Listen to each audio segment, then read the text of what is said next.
لله نحمده ونستعينه ونستغفره ونعوذ بالله من شرور أنفسنا ومن سيئات أعمالنا من يهده الله فلا مضل له ومن يضلل فلا هادي له وأشهد أن لا إله إلا الله وحده لا شريك له وأشهد أن محمدا عبده ورسوله صلى الله عليه وعلى آله وأصحابه ومن تبعهم بإحسان إلى يوم الدين أما بعد. So as we continue discussing the book Bulugh al-Maram min Adilat al-Ahkam by Hafiz Ibn Hajar al-Asqalani rahimahullah, and we're discussing kitab or the Kitab al-Tahara, and we're discussing within the Kitab al-Tahara what he titled Bab Nawaqil al-Wudu. So we have ended regarding the previous chapters regarding some of the matter that relates to Tahara, and the last of those things that we had covered is matter relating to Masala Khuffain. So after Ahkam that relates to wiping over the sock or the leather socks, that we discussed those as being the fifth of these abwab, the sixth as he titled Bab Nawaqil al-Wudu. So we'll be discussing, as the author rahimullah have titled this chapter or this heading, Nawaqil al-Wudu, things that nullify the person's wudu. So what are those things that nullify the wudu? So as the normal routine that will mention the hadith, and then we have a discussion regarding this hadith. So we start with the hadith, and then we go into the ahkam that relates to what is mentioned as Nawaqil al-Wudu, thing that nullifies or invalidates a person's wudu. تفضل. Alhamdulillah wa salatu wassalam ala Rasulullah. Chapter 6, the nullifications of wudu, ablution. Hadith 62, narrated Anas radiallahu an. The companions of Allah's Messenger sallallahu alayhi wasallam in his lifetime used to wait for the Isha prayer, so much so that their heads would be lowered by dazing. They would then pray without performing ablution, reported by Abu Dawood, and Ad-Daraqutni graded it Sahih. Its basic meaning is in Muslim. So this is the hadith that we mentioned as those hadith that discuss concerning what the author rahimahullah wished to discuss as matter that relates to Nawaqil al-Wudu. So they have mentioned regarding, so the hadith that he mentioned here is the hadith that is reported by Anas bin Malik radiyallahu anhu. قال كان أصحاب رسول الله صلى الله عليه وسلم على أحده ينتظرون عشاء حتى تخفق رؤوسهم ثم صلون ولا يتوضعون. أخرجه أبو داود وصححه دارقطني وأصله في مسلم. So this is the hadith that has been mentioned by the author rahimahullah, and as the hadith have stated, this hadith about Anas bin Malik, we have covered matters regarding Anas bin Malik in previous session, where this hadith as the meaning of the hadith, meaning that it companions of the Prophet ﷺ, that during the time of the Prophet ﷺ, that they await for Isha, and some narration it mentioned Isha akhirah, which is hatta takhfiqa, until they somewhat start to nod their heads, ru'usahum, they start to somewhat nod, that the sign of them somewhat in a slight sleep or about to sleep. ثُمَّ يُصَلُّونَ, and they mention then they, the companions, that they will pray, وَلَا يَتَوَضَّعُونَ, and that they did not perform al-wudu. So they indicate that they mention hadith in Abu Dawood, also Ad-Daraqutni, all the hadith to be authentic, and the asl of the hadith is in Sahih Muslim. So the root of the hadith is in Sahih Muslim. So as for this particular discussion, that of those first things to be discussed is regarding concerning what have been discussed regarding Nawaqil al-Wudu. So the ulama, rahimahullah, of those things that will be covered in the books of fiqh and also the books of ahadith al-ahkam, after ending the discussion of sifat al-wudu, how to perform wudu, and also they will add to this discussion of sifat al-wudu matter that relates to wiping over the socks, and that is related to a part of the act of wudu. Then they'll discuss after then matter that relates to Nawaqil al-Wudu. So matter that they will discuss as Nawaqil al-Wudu, which are things that nullify of wudu. So things that will nullify the person's wudu or invalidate a person's wudu. So what are those things that nullify one's wudu? Then they mention as for an-naqid, then it means concerning hilm, mubram, where somewhat untying of something that is said to be firmed, or something which is established, so undoing something which is established. So they mentioned that as for naqid wudu, what is meant by naqid al-wudu, that shar'an ma yubtil wudu. So those things that invalidate the person wudu. So there's act that will make the person wudu invalid, or mufsidat al-wudu, that will negate the person's wudu, meaning if those things were to occur, then the person is not said to be in a state of tahara. The person wudu is not valid for them to pray and the likes. So these are things that are hukum which is shari, So they have clarified that regarding concerning that what will mean by this if these certain acts was to occur by the person. He's said to be in a state of not in a state of tahara where he's unable to pray. So in a state of religious tahara where it will yubtil hukmuhu regarding concerning it will invalidate the person's wudu. So the person's wudu was said to be invalid. It doesn't stand, and based upon this, that is not allowed for the person to carry out certain acts. It's not allowed for the person to carry out certain acts if they are not in a state of religious tahara, and of those things, salat and the likes. So salat and the likes. So of the things that they have mentioned regarding this discussion,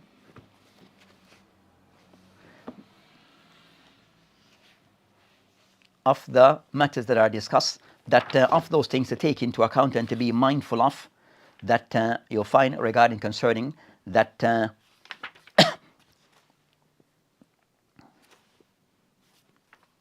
of nawaqil al-wudu, then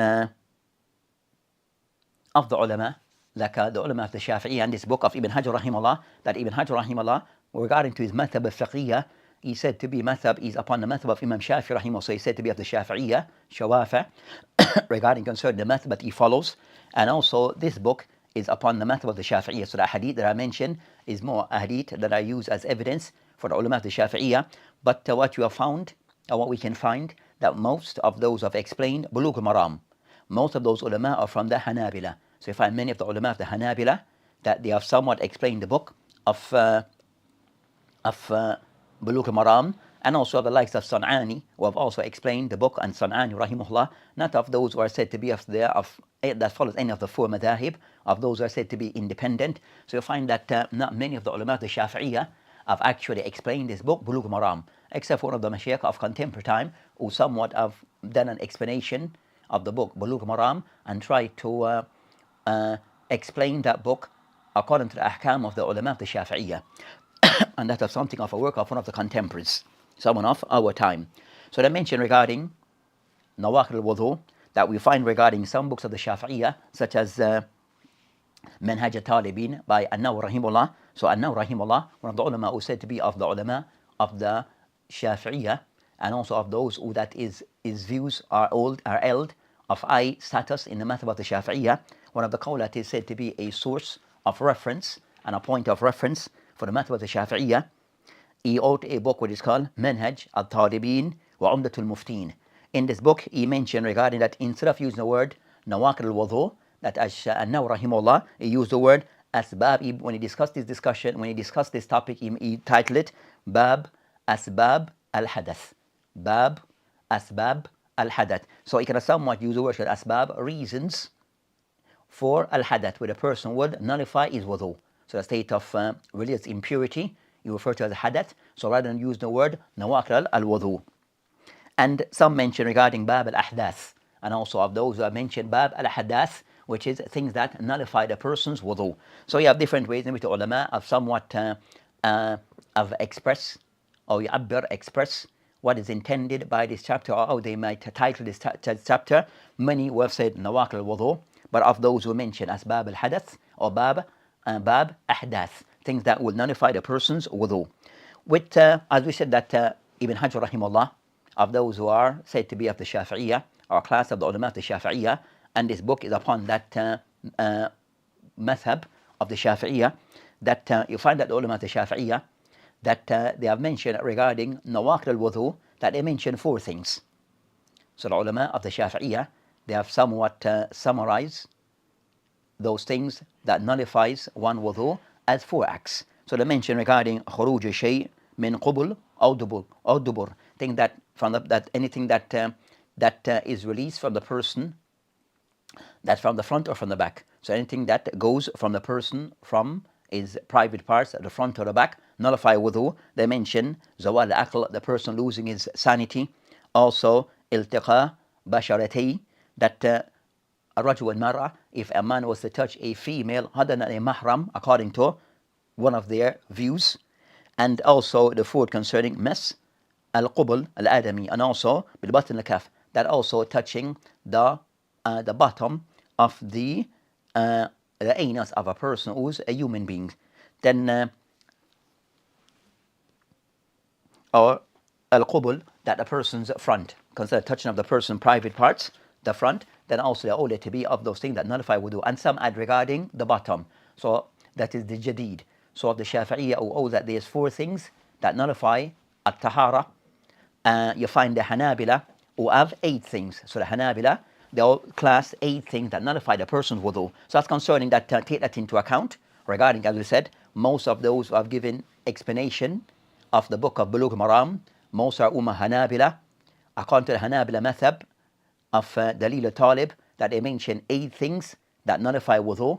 Amongst the Shafi'iyya, they will mention 4 things that nullify wudu, as mentioned by Nawawi in his book, Manhaj al-Talibin. And also they'll label these discussion different. Of the Shafi'iyya, they label it ahdath, not per se nawaqid al-wudu. Then also of those matters to take to be mindful of regarding what will be said of those acts or those things that nullify wudu, that these things that they fall into, as mentioned, the ulama mentioned, that they fall into, as mentioned by Sheikh Fawzan, either Abdullah Fawzan, that things that are counted as matters that nullifies one wudu, that they fall either into 2 groups. Naw'an, no, of those things that are said to be mujma alay, those acts that are agreed upon by the ulama. So of those acts that are said to be nullifiers of wudu, that amongst them there are some that are said to be agreed upon between the ulama, and they refer to as mujma alay, where the ulama are in agreement regarding that, where you find adillah that is clear from the Quran and the Sunnah and ijma that these things nullify wudu. So and that's agreed upon by the ulama. Then also you find no, so you find also no, which you find that is mukhtalifun fi, where you find that there is a khilaf between ulama on these matters, mabni and based upon ijtihad of the ulama, and on what they may istinbat from a hadith or from sources. So of those acts that are said to be nullifiers of wudu, of those which the ulama are in disagreement regarding, where some may take to be something that nullify wudu and others may not, that sometimes occur based upon ijtihad of the ulama by way of the text that they may have or may be used, that they may disagree regarding its authenticity or what can be extracted and taken from it. So some of those times these things will be discussed on this with or over this discussion regarding nawaqid al-wudu, things that are agreed upon, and also some of those acts that are disagreed upon between the ulama. Also they mention regarding of those things that nawaqid al-wudu, that thing which is said to know explicit regarding concerning haqiqi, it is straightforward that these things by way of text nullify wudu, and some they mention mudhinna, which are something which is indirect. So they are indirect, they're not direct sources that nullify one wudu. So we'll find also they fall into these things. What I mentioned also, they said haqiqiyya, things which are very straightforward and to the point, based upon text that they nullify wudu, and things which is said to be madhanna, which is things that are indirect. The things that are indirect as acts that nullify wudu. So as we mentioned, the hadith that have been read regarding the hadith of Anas bin Malik, in most of in the translation it mentioned Anas without Anas bin Malik, but in most of the text regarding the Arabic text it mentioned his name Anas ibn Malik. He mentioned his name Anas ibn Malik. So as for this text, the hadith that has been read, Anas bin Malik anhu, that he mentioned كان أصحاب رسول الله عليه الصلاة على عهده ينتظرون عشاء. So if we were to go back to that hadith, and he mentioned the hadith أخرجه Abu Dawud. So as for this hadith, he mentioned أخرجه Abu Dawud, صححه دارقطني وأصله في Muslim. So takhrij of the hadith, the next thing is takhrij of this hadith. So according to what is mentioned by Sheikh Halaq in his takhrij of the hadith, that he state concerning this hadith, he mentioned first hadithun sahih. So I give the hukum of the hadith is authentic. Then he mentioned akhrajahu, that his hadith is collected by Abu Dawud, and he gives the number, Daraqutni in his Sunan, وقال sahih, that Daraqutni rahimahullah, when he mentioned his hadith in his Sunan, he said the hadith is sahih. Also mentioned Muslim, as mentioned by Ibn Hajar rahimahullah, that the hadith, the asl of the hadith goes back to Sahih Muslim, At-Tirmidhi, Bayhaqi, Abdul Razak fi Musannaf, Ibn Abi Shayba fi Musannifihi, Shafihi fi Ahmed wa Ahmed. So I mentioned also the hadith in the Ahmed. So the hadith is found in different places. So again, that hadith is found in Abu Dawud, Daraqutni, or all the hadith to be authentic. Imam Muslim, with a slight difference in wording, but this is the asl of hadith is in Sahih Muslim. Also at-Tirmidhi, Bayhaqi, Abdul Razak in his book Al-Musannaf. Also Ibn Abi Shayba in his book Al-Musannaf. Also Imam Shafi rahimullah in this collection is called Al-Um. And also Ahmed bin Hanbal in his book Al-Musnad.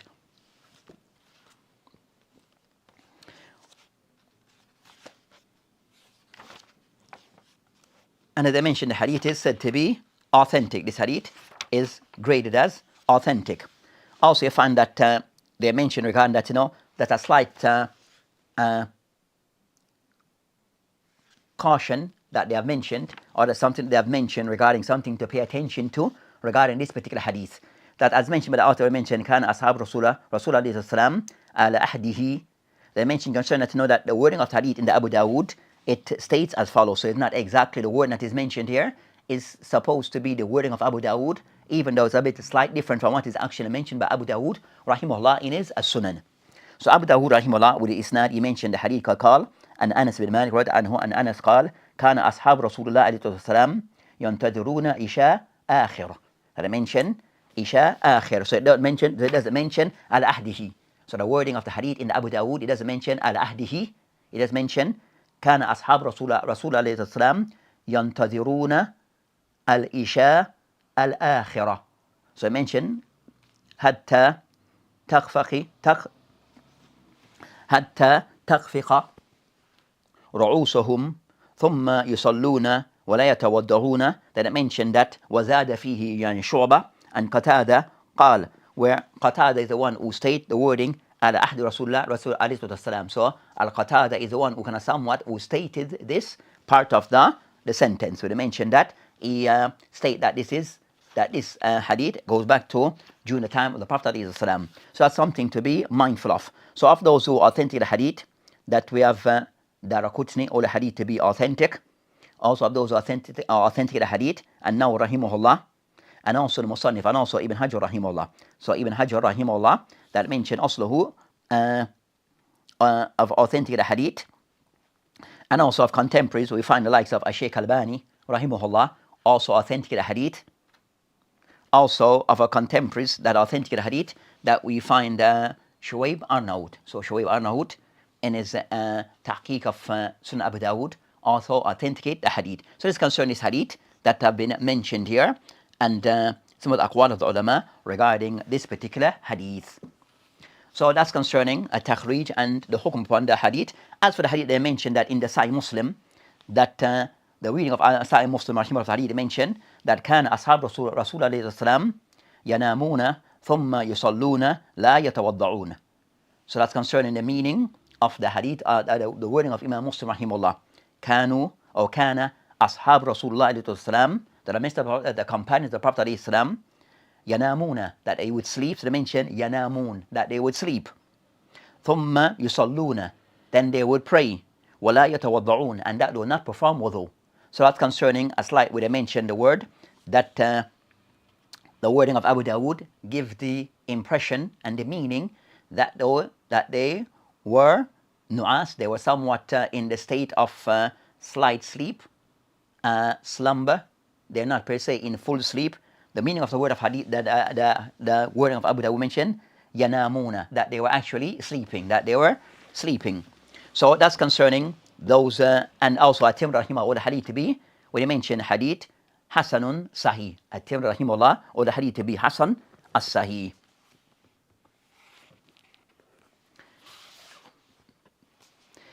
Of the hadith, Ibn Hajar rahimahullah, so they mention the hadith. So of the hadith also to take into account of those things to make a distinction where Ibn Hajar rahimahullah and other ulama have mentioned regarding, as mentioned by Ibn Hajar rahimahullah, al-mashhur at-tafriqa, that what is well known, that is a difference bayna nu'as wa nawm. So Ibn Hajar rahimahullah, that mentioned that there is a clear distinction between the ulama regarding what is said to be nu'as, with the person that was slumber, the person is about to sleep, not in a full sleep, and the word and an-nawm, which is the person actually sleeping. So if the ulama make a distinction between both nu'as, the person is a slumber or about to sleep or sinner, and also an-nawm, with a person actually is sleeping. Ibn Qudam rahimullah, so of those matters they discuss first, we will discuss first regarding hukum, where the wording of Abu Dawud mentioned تخفق رؤوسهم, that can indicate that they were, mentioned, that they were in a state of nu'as. So the meaning of Abu Dawud rahimahullah, that they were in a state of nu'as, not per se sleeping. They were not sleeping, but the wording of Imam Muslim, yanamun, that they were sleeping. So make that distinction. So as for the wording of Abu Dawud rahimahullah, is discussing regarding nu'as. Is discussing regarding nu'as. So they mention regarding concerning what's the hukum of nu'as. So the first of those masail to be discussed, hukum nu'as, which is slumber, or the person is about to sleep. So they're like moving their head, nodding, but they're not, where they mention nu'as, that the person, his head is moving, but his body is still. That Ibn Qudama rahimahullah, Ibn Qudama in his book Al-Mughni, he mentioned, وَمَنْ لَمْ يَغْلِبْ عَلَى عَقْلِهِ أَيْ نَوْمٍ, the person who has not been overcome by sleep, فَلَا وُضُوءَ عَلَيْهِ, that there is no wudu upon him. The person in a state of slumber, the person in a state of they're about to sleep, they're somewhat nodding, but they're not per se in a state of sleep, full sleep, فَلَا وُضُوءَ عَلَيْهِ, then there's no wudu for that person. So there's no wudu to be performed in that state. قال أنه رحمه الله النعاس, as for nu'as, وحديث النفس, or the person who have somewhat sleep, and a person who talk within himself, mention فإنهما لا ينقضان بحال, they do not nullify wudu in any state. They do not nullify one wudu. So nu'as does not nullify wudu with the ulama. So حكم النعاس, as they mention أنه لا ينقض الوضوء باتفاق مذاهب الأربعة. So regarding nu'as, that slumber, the person about to sleep but not yet sleeping, they're like nodding off, nodding out, but not yet sleeping. With the ulama, with اتفاق أئمة الأربعة, مذاهب الأربعة, that this does not nullify the person wudu. So that's the first of those masail to be discussed. The first of the masail to be discussed. Of the thing that relates to this hadith, the ahkam that can be taken from this hadith, where the hadith is discussed concerning of those acts that nullify the person wudu. Bear in mind, as we said, anything that is classed or said to nullify one wudu, that are those things of ahdath or nawaqil wudu, it requires evidence from Quran or Sunnah, as-sahiha. So anything that is said to be something that nullifies the person wudu, then this act that is said to be ibadat al-mahdha, is a complete act of ibadah, an act of worship, that requires a dalil to be presented before a person can pass a judgment that this thing or this act nullify one wudu. So the person required to have evidence, and solid evidence, to make this a point. So ruling on things to say something nullify one wudu, it requires dalil. If there's no dalil, then it is left. It is. So this is of those matters which is tawqifiyya. It requires evidence to say something nullifies one wudu. So of those acts discussed is regarding the act of wudu, the act of an-nawm, so sleeping. On the act of regarding sleeping, hal nawm naqid min nawaqil al-wudu, is sleeping one of the acts that nullifies one wudu. On this matter, اختلاف العلماء فيها. اختلاف العلماء في هذه مسألة على 8 مذاهب. So there's over 8 aqwal on this discussion. So on this topic, does sleeping nullifies one wudu, invalid the person's wudu? That is over 8 madhahib on this matter, as mentioned by An-Nawawi rahimahullah in his explanation of Sahih Muslim. So in summary, they have mentioned that of those 8 aqwal, we'll go through them with their evidence. The first view, the first position regarding does sleep nullify one wudu? قول الأول, the first position, أن النوم لا ينقض الوضوء على أي آل كان. So of those who take the position that sleeping does not nullifies one wudu at all. Sleeping does not nullify one's wudu at all. That is the position that is stated upon Abu Musa al-Ash'ari. That's the position that is taken by Abu Musa al-Ash'ari, Sa'id ibn Musayyib, Abi Mijlaz, Shu'bah and others. Humayd al-Araj. So you have, so of the more famous one, Abu Musa al-Ash'ari from the Sahaba, Sa'id bin Musayyib, min kibar al-Tabi'een, and also Shu'bah and others. Abi Majlaz, who also of this position. And the evidence that they use regarding this matter, they state regarding concerning, there's the Athar and Abu Musa al-Ash'ari regarding this matter in Awsat by Ibn Munzir wa Ibn Abi Shaybah, that discuss concerning that they use regarding the hadith in the Sahih Muslim. So those who mentioned that أنه لا ينقل الوضوء, that they use concerning as their evidence that this hadith, they use this hadith as their evidence regarding concerning that it does not nullify one wudu. The Prophet ﷺ, that they nodded, so they said they prayed, وَلَا يَتَوَضَّعُونَ, so they said that no, as from this, that it shows that it does not, wudu is not nullified based upon the hadith that had been mentioned by Anas bin Malik radiyallahu anhu. There's a narration regarding concerning that Ibn Abi Shaybah, that he mentioned ينامون ثم يصلون ولا يتوضعون, that I mentioned that also Imam Muslim, ينامون, that they slept, ولا ثم يصلون, that they prayed, ولا يتوضعون, and they did not repeat their wudu. So from the narration of Imam Muslim, or right of Imam Muslim, لا ينامون, that namun, that they slept, then they prayed and did not repeat their wudu. So upon this they said no, that one wudu is not nullified by sleeping, because of the narration in Sahih Muslim, So that's the evidence of those who said it does not nullify one's wudu. The second position, أن النوم ينقض الوضوء بكل حال, of those who take the position that naum, it invalid a person's wudu, nullify the person's wudu, and in all cases. So in all circumstances and case, a person who sleeps, his wudu is said to be invalid. And that's the madhab of Abu Hassan al-Basri, al-Muzani, Abu Ubaid, al-Qasim ibn Salam, Ishaq ibn Rahuya, and others. Ibn Mundir rahimahullah قال به وبه أقول. Ibn Mundir rahimahullah قال وبه أقول. That Ibn Mundir rahimahullah, that he mentioned also that the position that he has taken, that the position that he is in favor of. And also it is a ruya ma'nahu, that this is related concern that also of those who have taken this position, Ibn Abbas, Anas, wa Abi Hurairah, of the Sahaba who have taken this position, Ibn Abbas, Anas bin Malik, and also Abi Hurairah radiyallahu anhum ajma'in.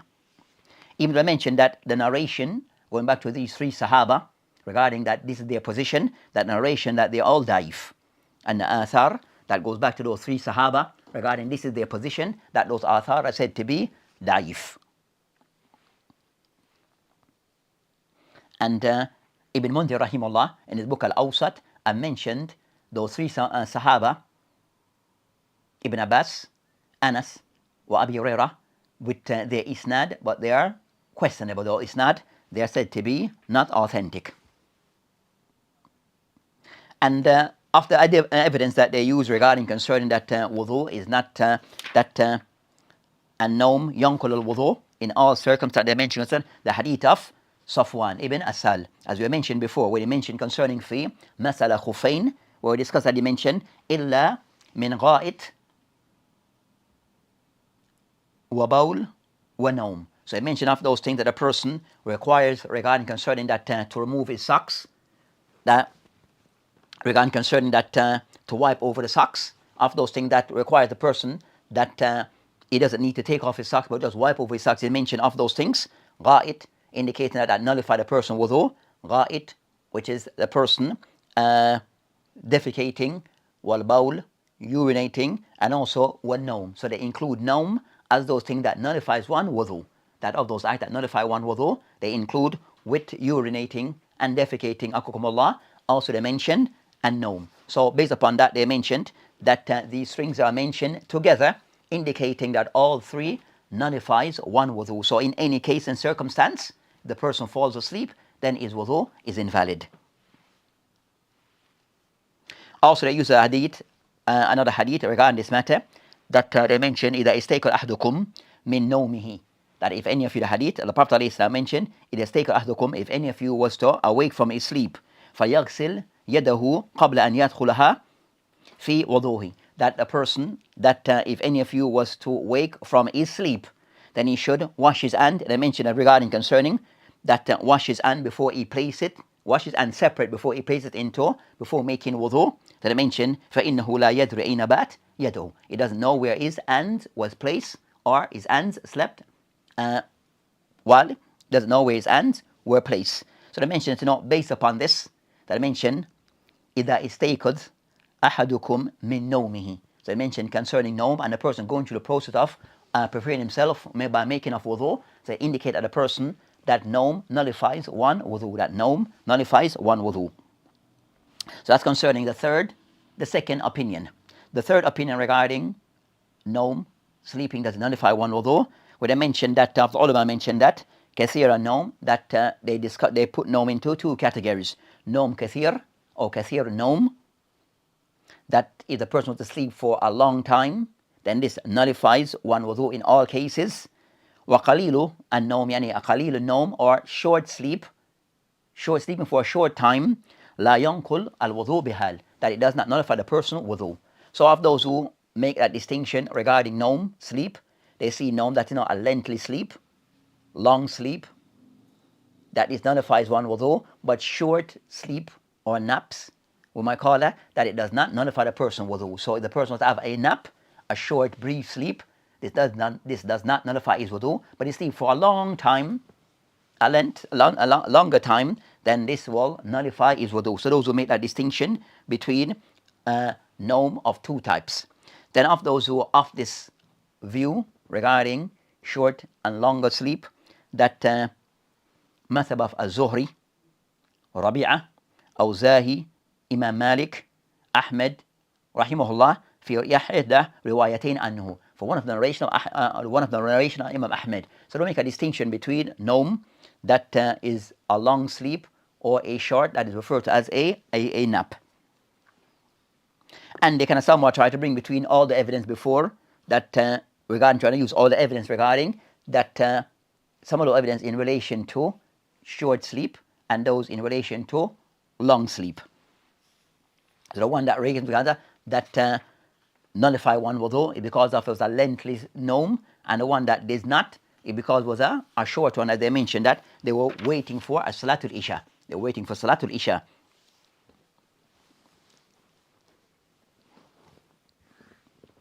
That's the fourth position on this matter. I will mention now, we're going to mention all of them. As we said, that this lesson at time we might go into some detail on certain matters. So I said this lesson, that at times we go into some detail on matters. So it's not just give a summary, but at times we go into detail on certain matters. So it's not necessarily for a person who's a beginner, but all inshallah ta'ala can benefit, but the person has to just be patient. So we're also with ilm, one have to have patience.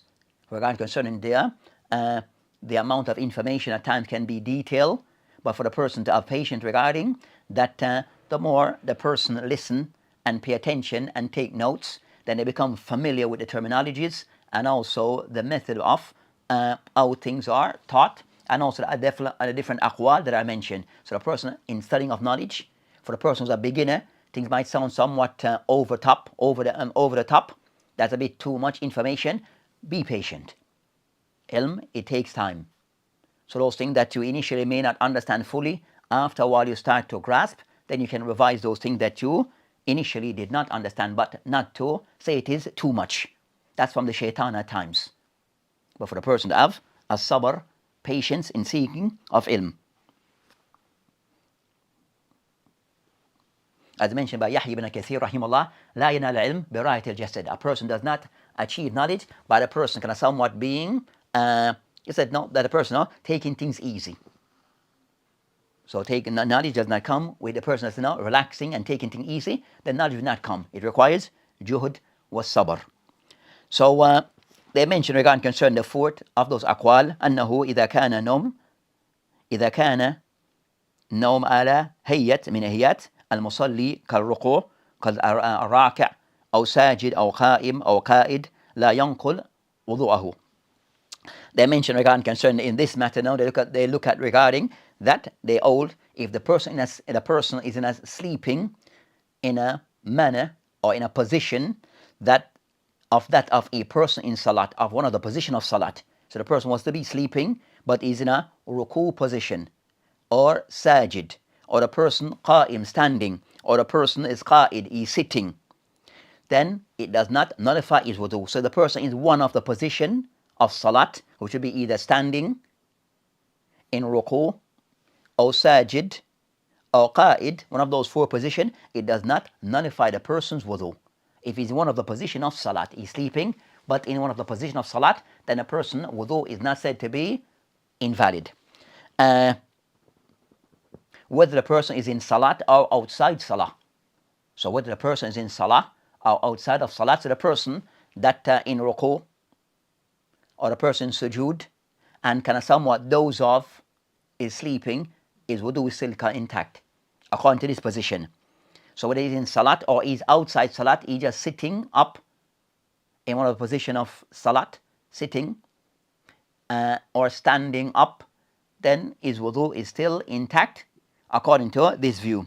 Then I mentioned in kana mutajian, in nama mutajian, the person also, but if he sleeps by just lying down, in one of the positions of lying down on his back or on his stomach, if the person wants to be lying down, then I mentioned yankul wudu, then that will nullify the person's wudu.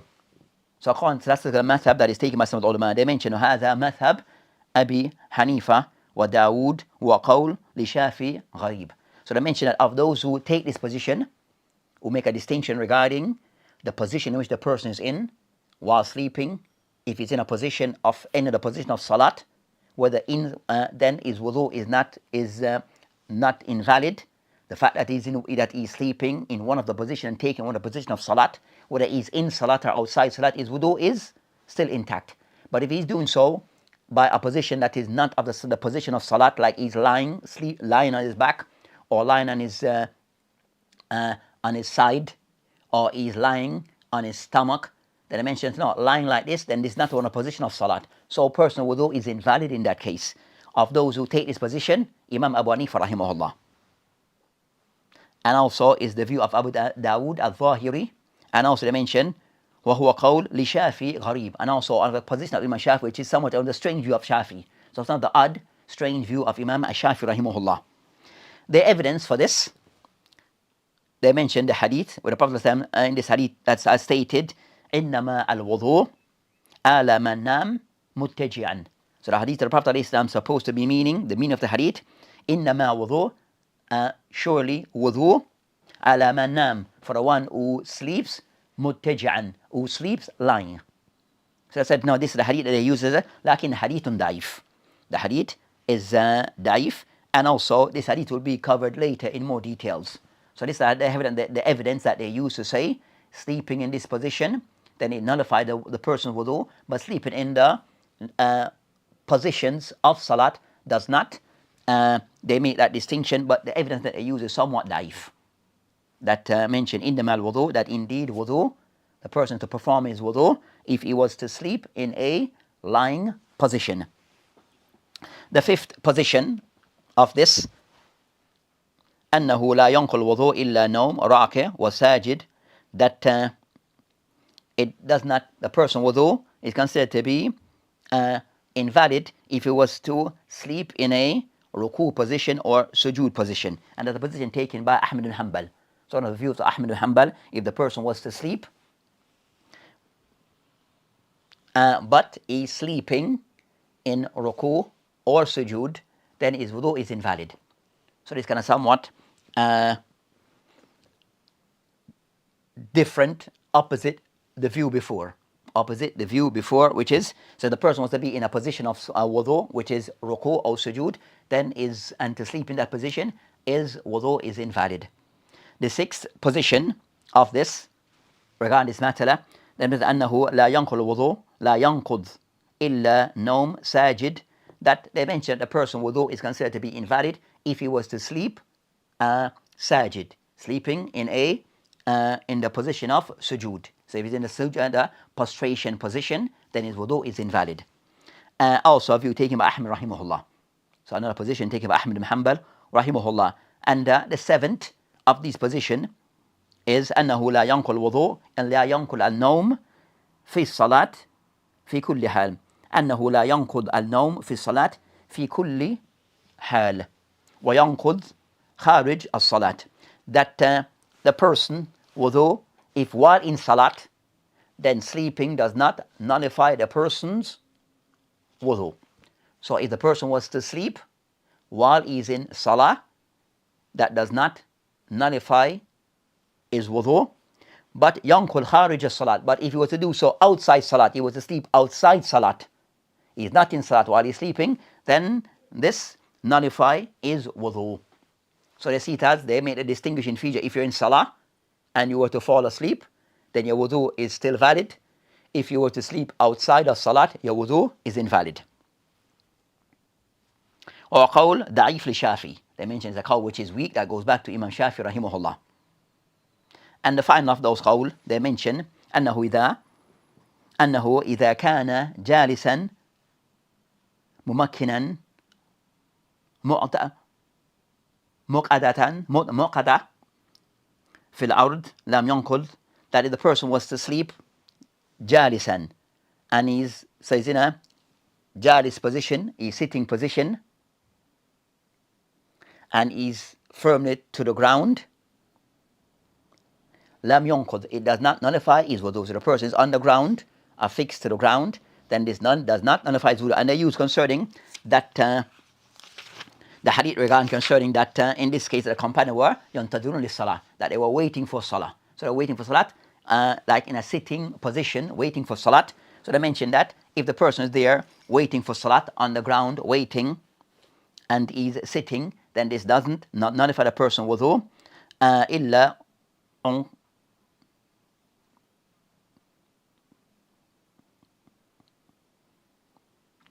so I mentioned that the person that I mentioned that naum itself is not a thing that nullify the person wudu. That naum is not of those things that nullify the ruj, but actually khuruj rih.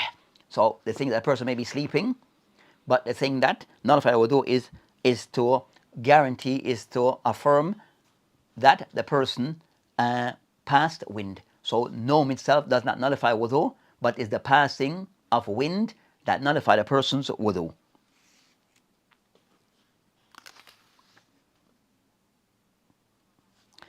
Of the thing to be taken into account regarding the Prophet ﷺ regarding, so you have that, so those are aqwal of the ulama, on this matter, where the ulama who mentions that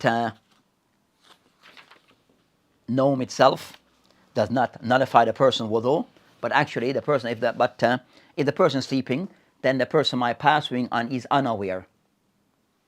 So the person may pass off wind and is unaware. So that's the sense that so it's an indirect way of nullifying the person wudu, but sleeping is not a direct thing. The thing is that did the person pass wind? So you have the discussion between the ulama on this matter regarding concerning al wudu nullify, does wudu nullify, does naum nullify wudu or not? So these are the aqwal of the ulama on this matter.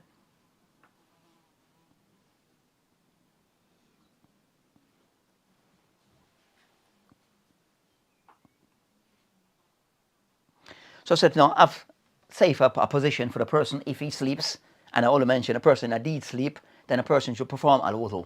So the more safer position that a person was in a sleep, we said deep sleep, then the person, then he should perform wudu.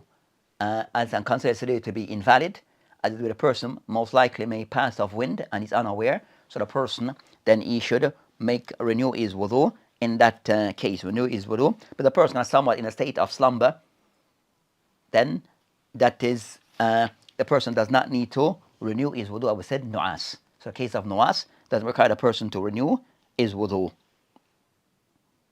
So also about this, they mentioned that junoon, the person also passes insanity. So the person at deep sleep, then his wudu is invalid. Then I mentioned that by this also by that the ulama mentioned bittifaq bin ulama regarding concerning zawal aql bi junoon, that the person was to lose of his mind with a person in deep sleep, have lost his mind, his consciousness. So anything that will bring up the person losing his consciousness, full consciousness, then also that will nullify his wudu. So of that I mentioned junoon, that the person is insanity, or igmam, with a person also igma, or igma, or with a person a sense of unconsciousness, sukur bil khamar, the person who have drink khamar and his mind is somewhat lost, or the person who have taken some form of drugs, that the person have lost consciousness. So the person have taken these type of thing that will remove the person level of consciousness, then the person is said to be, his wudu is said to be invalid, because he have lost regarding the faculty of his mind. So anything that remove the person faculty of his mind, whether that thing is those things are by illness or by some substance the person may take, may cause this, then the person wudu is invalid. The person wudu is said to be invalid.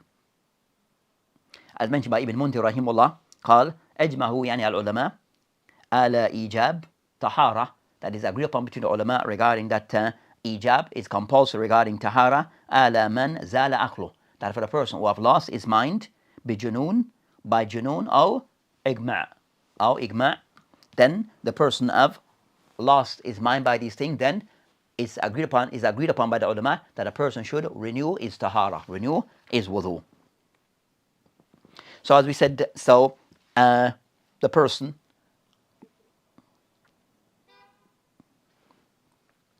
that the person who have lost his mind, his faculty of mind, then a person by this should renew his wudu. The person by this is to renew his wudu. They mentioned regarding concern a person also taking al-ghusl, but al-bab al-istihbab, not necessarily that is something which is wajib. So wudu is wajib, but ghusl if done, then that is something which is allowed, but not wajib. So that inshallah ta'ala, we have covered the first hadith and some of the ahkam that relates to it, regarding that the first hadith mainly discussed regarding of those matters are discussed between the ulama regarding concerning that sleeping, does it nullify the person wudu. I will mention there is only 8 aqwal. So you have over 8 aqwal of the ulama on this topic. So there's somewhat several opinions, many opinions on this matter. Each somewhat use something, but when we went through them, we went through each of those, so that the person being mindful of this. So I said no, but al-qawl al-raji' wallahu alam, that a person regarding that the case with a person that deep sleep.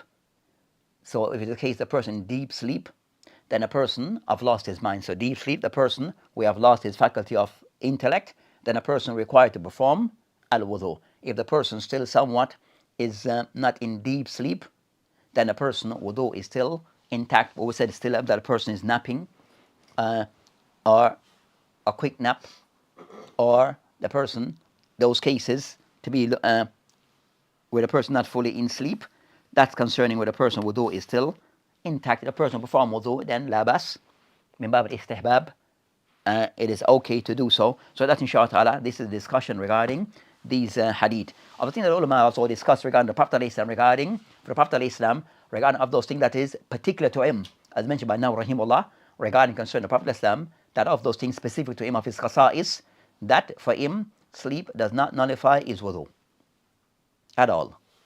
So the Prophet ﷺ, for him sleep does not nullify his wudu. At the Prophet ﷺ, that is a heart that is always alert, where revelation comes even while he may be sleeping. So revelation might come to him while he's asleep. So for him, the Prophet ﷺ, that for him have a special case where regarding concerning sleep does not impact or affect his tahara, as he's the one who's always receiving revelation, and it may come while asleep. So for him, he's always alert. He's always alert, where his eyes may be closed, but as for his mind is always alert. So that inshallah ta'ala we'll end with this discussion. وبالله تعالى توفيق وهذه السبيل والآخرة والحمد لله. السلام عليكم ورحمة الله وبركاته.